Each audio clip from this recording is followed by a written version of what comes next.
টি-20 world cup জিতে ঘরে ফিরেছে টিম ইন্ডিয়া। আর তারপরেই আজকে ওয়াংখেড়ে স্টেডিয়ামে সংবর্ধনা দেওয়া হবে তাদের। আর তার আগেই এবার প্রধানমন্ত্রী নরেন্দ্র মোদীর সঙ্গে দেখা করলেন গোটা টিম। হাতে কাপ নিয়েই পৌঁছে গেলেন শটান প্রধানমন্ত্রীর কাছে। আর সেখানে চলল বেশ কিছুক্ষণ আড্ডা গল্প, তার সঙ্গে সঙ্গেই চলল নানা রকম বিষয় আলাপ আলোচনা। এদিনের এই অনুষ্ঠানে উপস্থিত ছিলেন গোটা টিম ইন্ডিয়া। উপস্থিত ছিলেন ক্যাপ্টেন রোহিত শর্মা থেকে শুরু করে বিরাট কোহলি, সঙ্গে ছিলেন কোচ রাহুল দ্রাবিড়।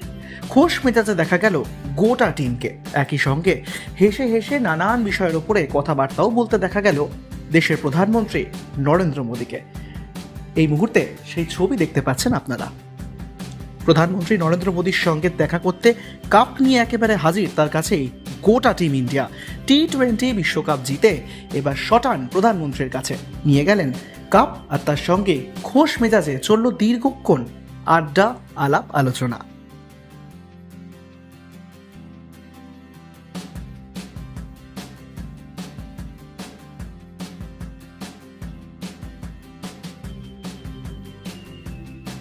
এক ঝলকে মিডিয়া।